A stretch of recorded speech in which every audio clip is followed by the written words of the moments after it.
C'est par ce bout de papier blanc que généralement tout commence. Soupçonnant une expansion massive de poux, la directrice de l'école placarde l'entrée de son établissement d'alerte aux poux.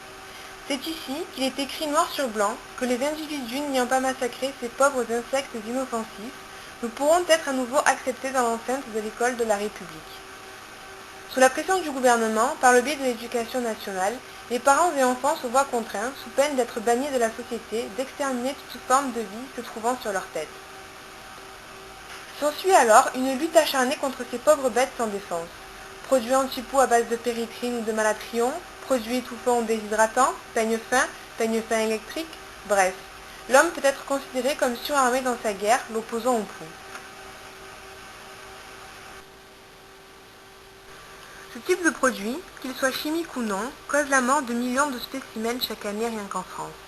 Les insectes meurent dans d'atroces souffrances d'empoisonnement, d'étouffement, mais l'être humain ne s'arrête pas là dans sa folie destructrice. Il lui faut également détruire toute trace de l'ante, tuer la génération à venir en les faisant exploser entre saisons.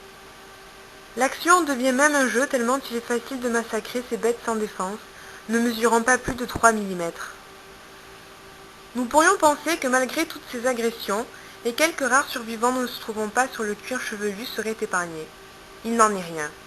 Dans sa quête de génocide, l'homme ne laisse rien passer et s'attaque aux draps, thé d'oreiller, serviettes, habits ayant été en contact avec l'animal. C'est ainsi, comme nous pouvons le voir sur ces images, que les rares rescapés finissent noyés dans une eau à plus de 80 degrés.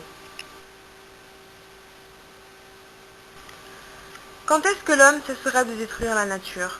Quand comprendra-t-il qu'il est de son devoir de respecter toutes les formes de vie, créées au même titre que lui par cette formidable force qu'est la nature?